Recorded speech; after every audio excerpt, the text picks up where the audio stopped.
పరిశుద్ధమైన నామానికి మహిమ కలుగాక. ప్రతి ఒక్కరికి యేసయ్య పరిశుద్ధమైన నామమున నా హృదయపూర్వక వందనాలు తెలియజేస్తున్నాను. వాక్య భాగంలోకి వెళ్దాము. ఈరోజు మనము ధ్యానం చేయబోయే వాక్య భాగము 91వ కీర్తన 11వ వచన భాగాన్ని మనం చదివి ధ్యానం చేసుకుందాం. నీ మార్గములన్నిటిలో నిన్ను కాపాడుటకు ఆయన నిన్ను గురించి తన దూతలకు ఆజ్ఞాపించును. నీ కోసం నా కోసము దేవుడు తన దూతల్ని ఆజ్ఞాపిస్తున్నాడు.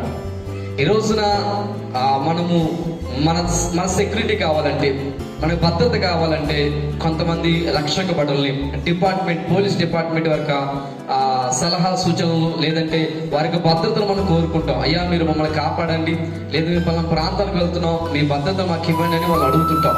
కానీ ఏ రూపాయి కూడా మనం పెట్టకుండా నిన్ను నన్ను ప్రేమించి దేవుడు తన దూతల్ని నీకు నాకు కాపుదలగా వచ్చాడు. నువ్వు ఎక్కడికి వెళ్తున్నా, ఏ ప్రాంతానికి వెళ్తున్నా సరే నేను కాపాడడానికి తన దూతలు ఎప్పుడు సిద్ధంగానే ఉన్నాయి అనే విషయాన్ని జ్ఞాపకం చేస్తున్నాను. ఇదే సంఘటన ఒక భక్తుని జీవితంలో జరిగింది. మనకు తెలుసు సాధు సుందర్ సింగ్ గారు.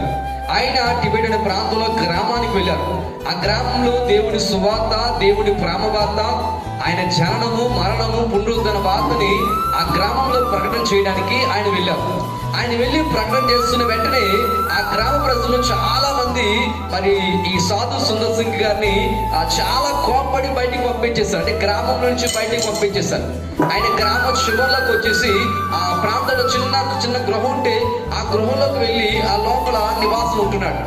ఈయన గ్రామ ప్రజలు అనుకున్నారు, ఈయన ఎంత చెప్పినా ఇంకా వెళ్ళలేదు, ఈ ఊరి చివరిలో ఉన్నారు, ఈ రాత్రి ఏదో విధంగా ఆయన చంపేద్దాం అనేసి ఊర్లో చాలా మంది, కొంతమంది ఆ యేసు ప్రభు అంటే కిట్టిన వారు, దేవుడి యొక్క మాటలు అంగీకరించిన వారు, వ్యతిరేక భావం కలిగిన వారు చాలా మంది ఈ సాధు సుందర్ సింగ్ గారు చంపుదామని ఆ గృహ దగ్గరికి వెళుతున్న సంఘటనలో ఏం జరిగిందంటే ఆయన చూస్తున్నారు, అయ్యో ఇంతమంది వస్తున్నారు అని ఆయనకి అర్థమైపోయి సాధు సుందర్ సింగ్ గారు గృహలోకి వెళ్ళి మోకాలేసి 2 చేతులు ప్రభుత్వ పెట్టి, అయ్యా నేను నీ పని చేస్తున్నాను ప్రభా, అయ్యా నీవే నన్ను కాపాడండి, నా జీవితాన్ని మీ చిత్తానికి అప్పగించుకుంటున్నాను అంటే దేవుడి సన్నిధిలో ఒక అరగంట సేపు చాలా చాలా చాలా భారముతో ప్రార్థన చేసి ఆమె చెప్పి బయటకు వచ్చి వస్తున్నప్పుడు ఎంతమంది వచ్చారో అంతమంది తిరిగి వెళ్ళిపోతున్నారండి. ఈయనకేం అర్థం కాలేదు. 2వ రోజు సేమ్ అదే విధంగా రాత్రి మళ్ళీ వచ్చారు వీళ్ళందరూ కూడా. మళ్ళీ సాధు సంఘం లోపలికి వెళ్ళి మళ్ళీ మోకాలిసి ప్రార్థన చేస్తున్నారు. దేవుడికి అప్పగించుకొని మన ఆమె చెప్పి బయటకు వెళ్తుందా మళ్ళీ వాళ్ళందరూ వెళ్ళిపోతున్నప్పుడు ఇంకా లాభం లేదు అనుకుని ఒక్కసారిగా వెళ్ళిపోయిన వాళ్ళందరూ కూడా తెల్లవారుజాము ఇంకా అనేకమైన జనసమూహం హృదయానికి వచ్చి, బాబు నాయన నువ్వు బయటికి రా, సాధు సుందర్ సింగ్ నీతో మాట్లాడాలంటే ఆయన బయటకు వచ్చాడు. ఏంటి చెప్పండి అంటే, ఇదిగో మేము మన రాత్రి వచ్చాం, నేను చంపేద్దాం వచ్చాం, కానీ మేము కర్రలు తీసుకొచ్చాము, కథలు తెచ్చాము, కానీ నీ గృహ చుట్టూ చాలా ఎంతైన మనుషులు, బలమైన వారు, వారి చేతిలో చాలా పదునైన ఆయుధాలు ఉన్నాయి, అవి మహిమతో నిండిపోతున్నాయి. మేము ఆ ఆయుధాలని వాళ్ళని చూసి భయపడిపోయి వెనక్కి వెళ్ళిపోయాము. 2వసారి కూడా వచ్చాము, నీకు గృహ చుట్టూ బయలమైనటువంటి ఆ ప్రాకారం గోడ కట్టుంది, ఆ గోడ లోపలికి వెళ్ళడం మా ధైర్యం సరిపోక వెనక్కి వెళ్ళిపోయాము. ఎందుకు ఈ గోడ రాత్రి కట్టి ఉదయం గోడ లేదేంటి అని అడుగుతున్నారు. రాత్రి అంతమంది సైన్యం అన్నారు, ఇప్పుడు ఒకరు లేరేంటి అని అడుగుతున్నప్పుడు అప్పుడు సాధు సుందర్ చెప్పిన మాట ఏంటంటే, ఎవరైతే దేవుని అందు ఉంటారో దేవుడికి వారి భద్రతని కాపుదలని ఇస్తారు, తన దూతల దేవుడు ఆజ్ఞాపించారు అనే విషయాన్ని సాధు సుందర్ జ్ఞాపకం చేస్తున్నారు. ఈరోజు నమ్మండి దేవుడి ప్రజలారా, నిజంగా దేవుడు తన దూతలను ఆజ్ఞాపిస్తున్నాడు. నువ్వు వెళ్తున్న మార్గంలో నీకు భద్రతనివ్వాలని ఆయన తన దూతలను ఆజ్ఞాపిస్తున్నాడు. పరిశుద్ధ గ్రంథం బైబిల్లో 34వ కీర్తన 7వ వచనంలో ఈ విధంగా రాయబడుతుంది, యెహోవా యందు భయభక్తులు గలవారి చుట్టూ ఆయన దూత కావలి ఉండి వారిని రక్షించును. అందరినీ దూత రక్షించదండి, అందరికీ దేవుడి భద్రత కాపుదల ఉండదు.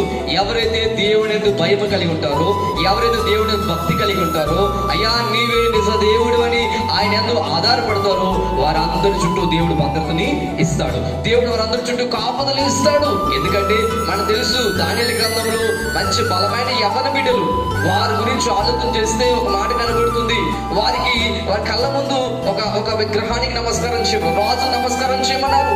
రాజుకు నమస్కారం చేయడానికి ఆ యవన బిడ్డల మనసు ఒప్పుకోలేదు. ఇదిగో సృష్టికర్త దేవుడు, సర్వలోకాన్ని కలుగజేసిన దేవుడు తప్ప మేమెవరికి సాష్టాంగ పడమని దేవుడి మీద ఆధారపడినటువంటి ఆ ముగ్గురు యవన బిడ్డల గురించి వాక్యము రాయబడుతున్న మాట ఆలోచన చేయాలి మనము. ఎందుకో తెలుసండి, వారు రాజు మాట విననందుకు ఈ ముగ్గురు యవనస్తులు తీసుకెళ్లి బలమైన అగ్ని మంటలో ఇది వరకు లేనటువంటి వేడిని పుట్టించి ఆ వేడికి అగ్ని మంటలో వేసేసారంట.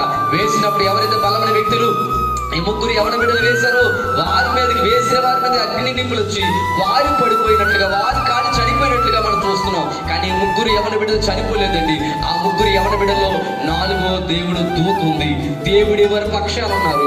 ఆ వెండి కూడా కాలకుండా సజీవులుగా అగ్ని మంటలో నుంచి వారు బయటికి రాగలిగారు. ప్రేమైనటువంటి దేవుడి బిడ్డలారా, ఎందుకు ఆ విధమైన కార్యం జరిగింది తెలుసా? వారు దేవుడి కొరకు నిలబడ్డారు. చావైనా బ్రతికైనా దేవుడు ఏమో రక్షిస్తారు. దేవుడు రక్షించకపోయినా పర్లేదు అని దేవుడి మీద ఆధారపడి భయము భక్తితో వారు ముందుకు వెళ్ళినందుకే అటువంటి భద్రత, కాపుదల ఆ యవన బిడ్డలకు కలిగిందండి. అంత మాత్రమే కాదు కానీ యోబు గ్రంథం 1వ అధ్యాయంలో చూస్తే యథార్థవంతుడు, నీతివంతుడు, దేవుని భయభక్తులు కలిగి చెడుతనాన్ని విసర్జించినటువంటి మహాభక్తుడైనటువంటి యోబు గారు కనబడతారు. ఆయన దేవుని భయము భక్తి కలిగి ఉన్నాడు. అటువంటి వారి జీవితంలో కూడా దేవుడి కాపుదల నిరంతరము, దేవుడి కంచె నిరంతరం ఉంది. ఈరోజు నువ్వు కూడా భయము భక్తి ప్రార్థన జీవితం కలిగి ఇగో దేవుడిని చూస్తున్నాడు, దేవుడు నన్ను చూస్తున్నాడని భయముతో నువ్వు జీవించగలిగినప్పుడు ఖచ్చితంగా దేవుడి భద్రత నీకుంటుంది. నీ ప్రయాణాల్లో నీకు, నీ కుటుంబానికి కూడా దేవుడు కాపుదల ఇవ్వబోతున్నాడు. అటువంటి భద్రత దేవుడి నుంచి నువ్వు కోరుకుంటూ దేవుడి మాటలు దీవించును గాక. ఆమేన్, ఆమేన్.